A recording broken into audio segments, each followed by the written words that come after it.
öldüren öldür. Allah kızımı öldürenin balasını öldür Allah. Allah. Balamı öldüren Allah senin balını Allah. Allah kızımı öldürdüler. Niye koydular Allah?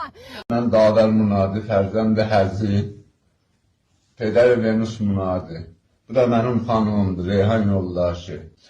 Dün yoxsullara günü xanımın dadıqüstlərinin qabağında çığırdı, qızımızı öldürürsən. Ondan xanımın verdilər zindana. Apardılar zordan zindanda təcavüz elədilər xanıma. Mənim də qoluma dəstət vurdular xanımımla. Özümü xoş-xoş verdim. Xanımı apardılar zordan dəstət vurdular, şənəsibdə təcavüz ediblər. Cənabdamının bəzi. Zordan tutdular, apardılar, fəqət dedi qızımızı nə üçün öldürübsünüz, özünüzdən dərd çəkin. Bizim iki kəlmə məclisində demişdi, baxalaq kesilməlidir. Onun üstündə siyasi vədlər öldürdülər qızımı.